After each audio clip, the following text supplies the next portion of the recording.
शहबाज शरीफ तकरीब से खिताब कर रहे हैं। Pleasure to address this very important business forum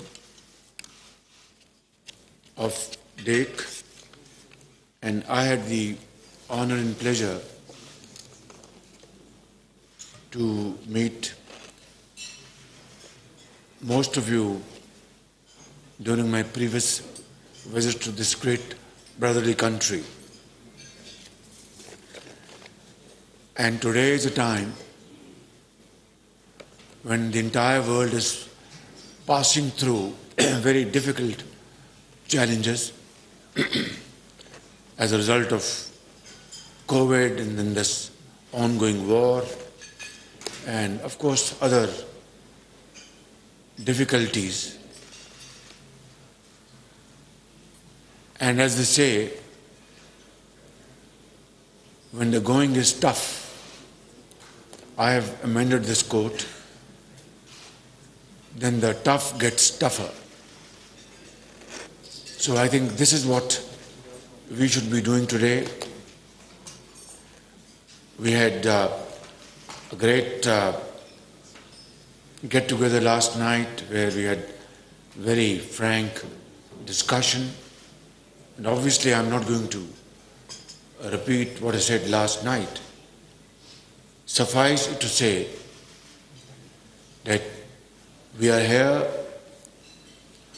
to convey this message to our Turkish brothers and sisters. President Tayyip Erdogan and his team, and to Turkish business community, that we genuinely and seriously want to work with you not only to further strengthen our brotherly relations that has taken care of itself from centuries. What is very important at this point in time is to transform this brotherhood and fraternity into promoting our trade, investment, and cultural relations. And it's not difficult. Even though we don't speak the same language, but we come from the same religion. Even if we don't understand Turkish or Urdu extensively, but we come from the same culture, and we have shared history, and we have been partner with each other, supporting each other through thick and thin. And it is a matter of record that in contemporary history, I have received hundreds of Turkish businessmen from 2008 to 2018. And also your active participation in investments in Pakistan is highly appreciated. And above all, your contribution in humanitarian projects in Pakistan is very well known. I said this last night, and even at the cost of repetition, that the entire population of Pakistan witnessed your great efforts during earthquake, during floods, led by my brother, Excellency President Tayyip Erdogan himself and the First Lady.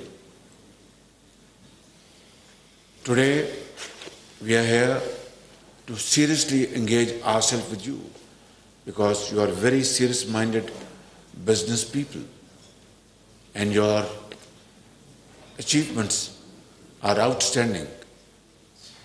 It's a shining example for all of us. I wouldn't want to take more time because we are going to listen to you today. But let's do 3, 4, 5 things so that we are able to achieve our targets. Pakistan has a buoyant automotive industry, and yours is far superior, no doubt about it. But then it's a question of, competition. And in order to promote our sales, not only between 2 countries, to 3rd countries, let's collaborate and cooperate. For example, in your automobile industry, as I said, your quality is second to none. You are exporting to Europe, so those standards have to be met. But what we can do is, through mutual agreements, manufacture parts and components of automobiles at lower cost, because your labor is very expensive. Ours is still comparatively cheaper. So we can have this wonderful win-win collaboration in this automobile industry. And then, of course, you produce your own grain and you are self-sufficient in wheat. We know that. But your textile industry is again, very strong. Pakistan textile industry is also, very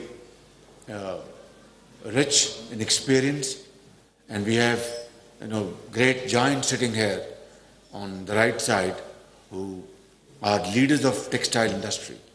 So again, there can be, space and gaps to be filled by joint cooperation in textile, for example. Without going into details, this is again a win-win, collaboration between 2 brotherly countries. And then you are far ahead of Pakistan. In fact, you are one of the world's leading country in building dams, hydel power generation projects, and then renewable energy.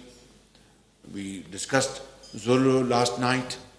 So your capacity to build dams and hydel power generation should be leveraged by us in Pakistan. So you will invest money, get profits, and we get cheap hydel power electricity.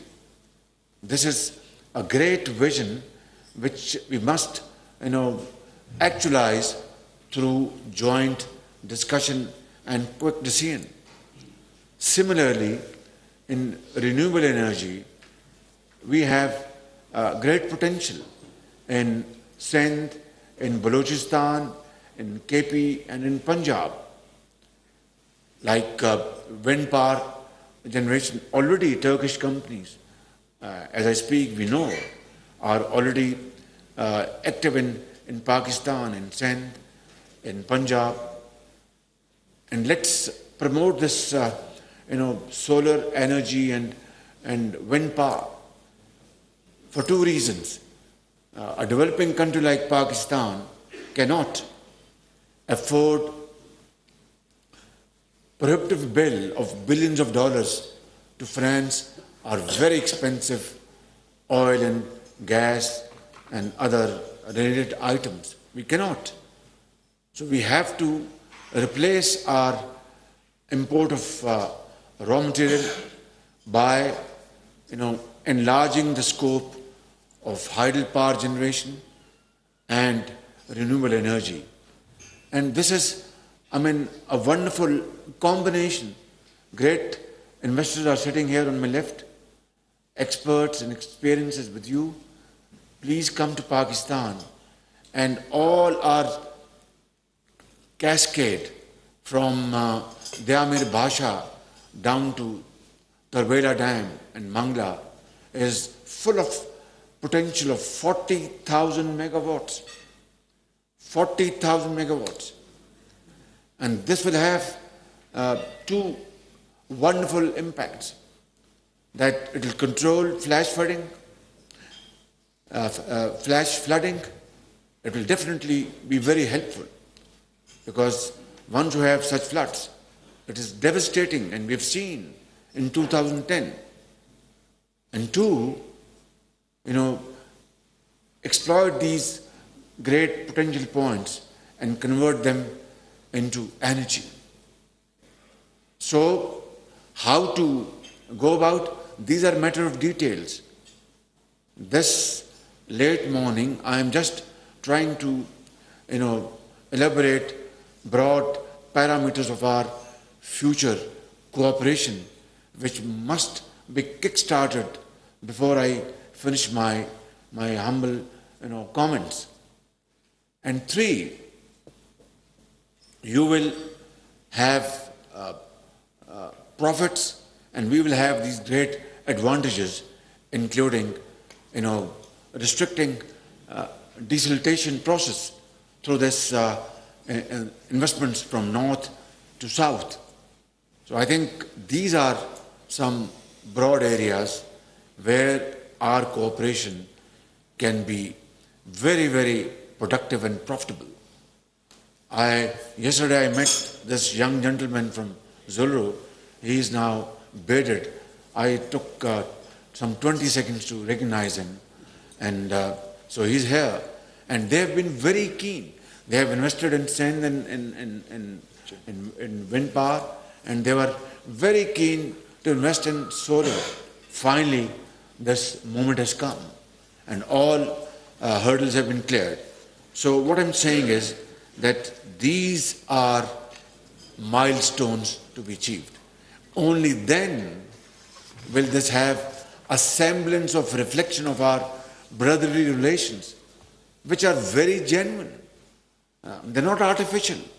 I mean, a taxi driver here in Ankara or in Istanbul, or in Lahore, in Karachi, or Peshawar or Quetta, I mean, once he knows that a Turk brother is sitting in his taxi, he will say, I will not charge you, as they would not charge in Istanbul or in Ankara.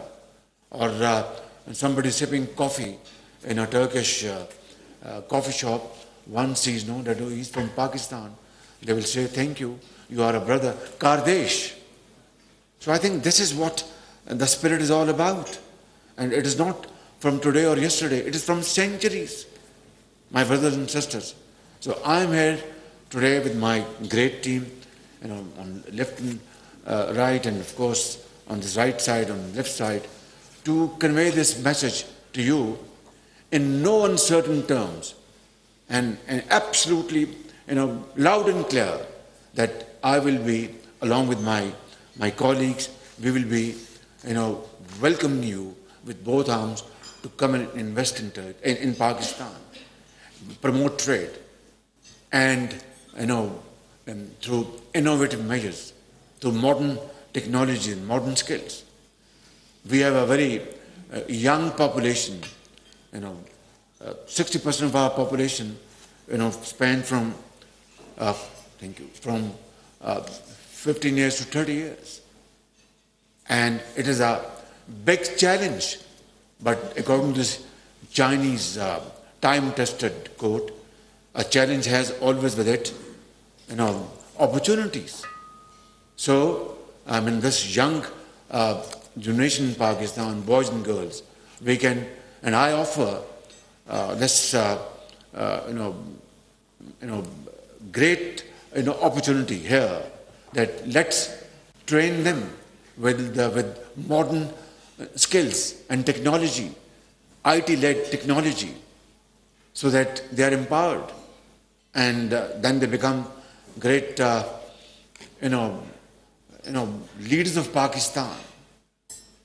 And today, I'm telling you that our neighboring country, India, their IT field exports something like $200 billion worth IT products, and ours is just $1.5 billion. It's a shame. So I think this is again a great opportunity for us to collaborate, and we have now a sizable base of IT knowledge in Pakistan, but this needs to be further multiplied manyfold. So this is again a great area of cooperation. Similarly, agriculture, dairy farming. I know a project is coming up in Lahore through joint venture. Mia Mancha, I think he's putting up a dairy farm with Turkish collaboration. So all this is very well, very good. But then it is not enough. Rather, it's it's insufficient and does not reflect our brotherly relations. So let's resolve today. I've requested my brother, Trade Minister, that before we conclude this meeting, we must sign a letter of intent that yes, through our untiring efforts, we shall achieve a bilateral trade figure of $5 billion in 2 years to come. Difficult, but not impossible. Nothing is impossible in this world, provided we have the will to do. Honorable Foreign Minister has reminded me of this visa issue, and I want to tell you, categorically that we will, inshallah, resolve this issue, and visa will not be an obstacle. Rather, we will have this visa turn into visa, where we all earn and spend. So let's do this in a manner which is befitting and mutually beneficial. At the end, I'd like to quote Iqbal's part of his stanza, which is very relevant in this day and age for both of our countries. Jahane taza ki hai, afkare taza se namood. Jahane taza ki hai, afkare taza se namood, ke sang o khish se hote nahi jahan paida. Ke sang o khish se hote nahi jahan paida. Ke modern societies, innovative world and progressive societies, prosperous societies are not built through building palatial buildings and houses. If palatial houses were to be the hallmark of modern societies, then let me confess and admit we have such fantastic buildings in Islamabad, in Lahore, in Karachi, in Quetta and Peshawar. But that's not how modern societies are built. Iqbal says, "Ke sango khish se hote nahi jahan paida." Through marble and brick and mortar, you can't build modern societies. It is only through innovation, through modern techniques, through knowledge, through hard work, through untiring efforts, through sacrifice, which you have done and which we must do. And together we will, inshallah, achieve our position in the community of nations. Thank you very much. Allah bless you. And Turkey, Pakistan, dosti zindabad. वज़ीर-ए-आज़म शहबाज शरीफ तुर्क Pakistan business council की तकरीब से खिताब कर रहे